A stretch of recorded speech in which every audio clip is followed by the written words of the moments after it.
What's going on, everybody? Welcome back to the Canadian Football Fantasy Fix for the Division Finals of the 2021 CFL Playoffs. I'm Ryan Coop here with your depth chart update for this weekend's games. Get you all set for locking in your lineups before the Division Finals kick off on Sunday.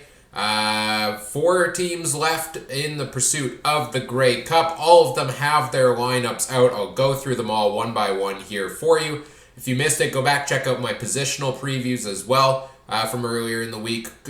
Quarterback, running back, wide receiver, and defense. Broke them all down there, so you can go back, check those out, help you make your lineup decisions for the week. This may be one of the most interesting weeks of depth chart update videos I've ever done throughout the course of this season, because we had the whirlwind of activity and unknown and debate across the board yesterday surrounding the status of Toronto Argonauts quarterback McLeod Bethel Thompson, who supposedly, the other day, a couple days ago, ended up going to a Toronto Raptors basketball game on behalf of the team to kind of promote the CFL and promote the Argos and, get fans in the stands for their home playoff game here.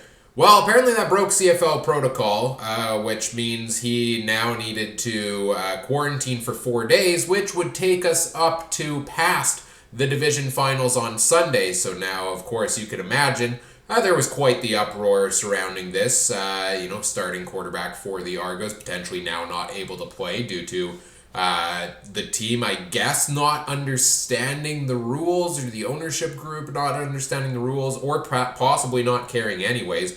I don't know if we'll ever know for sure, but the CFL, later in the day, cleared things up. They amended the rules here a little bit. McLeod Bethel Thompson is able to play in the game this Sunday and is listed as the starter. But he must also quarantine for 2 days and nights before then. He can't attend practices, and he needs to have some negative COVID tests, which the ones from today on Saturday have come back negative. So Sunday, one more, and he should be good to go. Shout out to Dave Naylor, who is bringing a lot of that information to the forefront throughout the past day or two.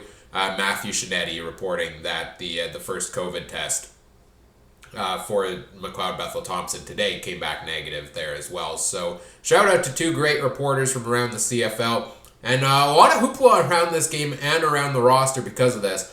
And it wasn't only McLeod Bethel Thompson. There were also, Dexter McCoyle, Charleston Hughes, Levi Noel, and Jeff Richards were also at the same basketball game and also now need to do the same quarantine. So the Argos roster could have potentially looked much different than it is coming into this game, assuming everybody comes, results come back negative. And it's an interesting situation. I'm glad I didn't have to be the one making the decision on this, because we had a couple players earlier in the year, suspended because they broke COVID protocols. So now you think, okay, well, in fairness, it's got to be applied the same way. But times have changed since then. The rules should have been adapted probably a while ago. It was a fully vaccinated event. So I see both sides to this argument, and I think there is going to be uproar no matter what side things ended up on. All I do know is McLeod Bethel Thompson is slated to start, and we'll see how this game goes. I could see some quite the frustration, understandably, from Ticats fans if the Argos go and win this game. Anyways, getting into the depth charts themselves, so Bethel Thompson starts at QB for the Argos. Antonio Pipkin will be the backup. Of course, this is pending the COVID test results. DJ Foster is starting at running back. AJ Olette is the backup there. So John White is still out on the 6-game injured list. So DJ Foster gets the start. Eric Rogers returns to the lineup for the first time in quite some time and will take a starting slot at the slot back position. At receiver, what else do we have here? We have Chandler Worthy will be a backup behind Ricky Collins Jr.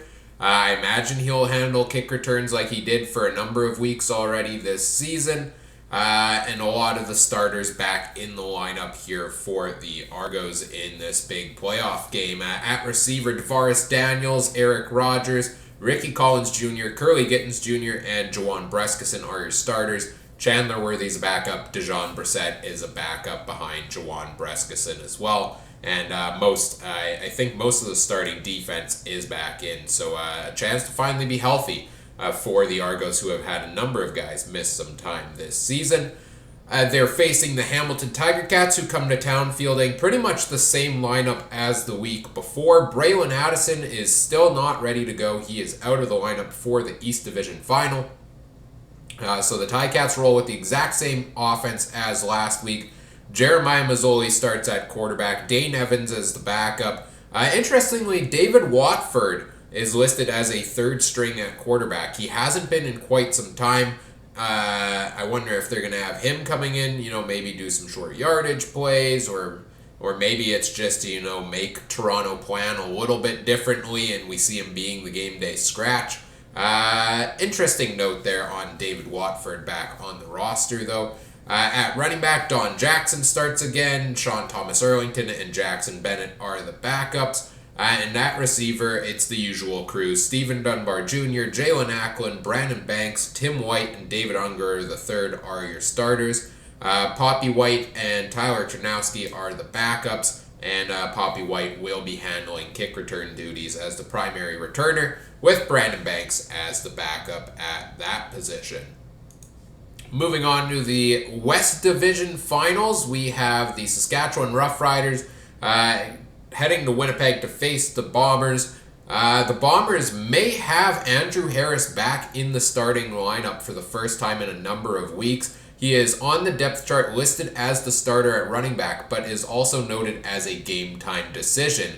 Now, he started to practice earlier in the week, but has missed the last couple of practices here in the last couple of days. So very much a game-time decision here. Makes it a little bit hard to, justify picking one of them in your fantasy lineup, because if you take Harris and he doesn't play, that's a zero. That's going to hurt, especially with the money you spend on him. And if he does start, then Brady Oliveira and Johnny Augustine probably aren't worth being picked fantasy-wise either. So this may be, a cause to just stay away from the Bombers running backs and look elsewhere to fill in that slot. Sean McGuire is back in as the backup quarterback to Zach Collaros. He's healthy and ready to go. Rest of the lineup is the same as usual. Collaros starts at QB. McGuire's the backup. I mentioned Harris, game time decision at running back. Oliveira and Augustine listed behind him there.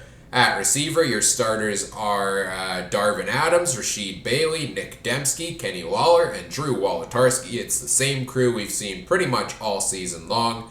Janarian Grant is a backup behind Rasheed Bailey. Brendan O'Leary-Orange is a backup behind Drew Wolotarski, and Janarian Grant will be handling kick return duties. Defensive side of the ball, the starters are back in. Jackson Jeffcoat got the game off the past couple of games. He is, of course, back in for the big playoff game here, and it is the starting crew we're used to seeing there. But for the Bombers, on the Riders side of things, much the same lineup as we saw last week, only a couple of changes, but notably, Duke Williams at wide receiver is a game-time decision after he missed a couple of days of practice this week. The Riders will also be without their most outstanding Canadian linebacker, Micah Tights. He is out this game. Same thing with defensive back Jacob Dearborn, who has played the last couple of games, 5-6 weeks or so in a row here for them. The good news on the Riders front, defensive linemen A.C. Leonard and Micah Johnson, two of the best in the league, are both listed as starters after they missed some practice time this week. So it appears they're ready to go. The other day they were saying that A.C. Leonard was a game time decision potentially. He's not listed as such on the depth chart, so I would assume they have since justified that he is ready to go, but maybe be a bit cautious there. At quarterback, it's Cody Fajardo, of course, as the starter, Mason Fine, Isaac Harker as your backups. At running back, William Powell gets the start again. Jamal Morrow, Keenan LaFrance are the backups there. Jamal Morrow, of course, handling kick return duties. Had the big return against Calgary last week. Had two of them. One was called back and arguably shouldn't have been, in my opinion. But big game for him. We'll see if he can replicate that against the Bombers. At receiver, it's Shaq Evans, Paul McRoberts Jr., Braden Lenius, Keon Schaefer-Baker and Duke Williams as your starters. Of course, the asterisk there on Williams being a game-time decision. If he's not ready to go, you have to think one of the backups, Mitchell Picton or Jake Hardy, will come in and fill that slot there. I touched on the changes on the defensive side of the ball here already, and I think that's it for the Riders depth chart, and that's it for all 4 teams. You have all of your lineups, your depth charts available now to make your lineup decisions for CFL Fantasy, so get them locked in before the games kick off. It's an early one tomorrow. 11:30 a.m. Central Time is the start of the East Final. And enjoy yourself a fantastic day of football. 4 teams fighting to be in the Grey Cup the next week. Couldn't ask for anything better. I hope it's some great games we get here. Do all the YouTube things, like, comment, subscribe. Let me know what you like, what you didn't. If you have any fantasy questions, put them in the comments section or tweet them at me at CooperTrooper42 on Twitter. And if you want to play CFL Fantasy alongside myself and other viewers, there's a link in the description to the Canadian Football Fantasy Fix group over on the official CFL Fantasy site. You can play alongside myself and the other viewers throughout the rest of the playoffs. Still the last 2 weeks. Get in on the fun. It's a lot of fun all year round. I will be back next week to preview CFL Fantasy for the Grey Cup. Stay tuned. The format of the videos will probably change a bit. I might do, one touching on the West Division team, and one touching on the East Division team and their lineup and their players and, the potential options there. Just because, only 2 starting quarterbacks to choose from, I'm not sure if that justifies splitting up the usual positional previews, but they will be out later in the week once we have more info on what those lineups are going to look like, so you can help, so I can help you get set to lock them in for the big championship day. And also stay tuned for the off season as well. CFL Fantasy, of course, ends next week once the season ends. But I do have some things fun planned for the off season here. A bit less regularly, certainly, but still try to get videos out every once in a while and a couple different fun things I plan to do. So stay tuned for all of that as well. And enjoy this weekend's games. And as always, thanks for watching. Take care. Have a good one. Bye.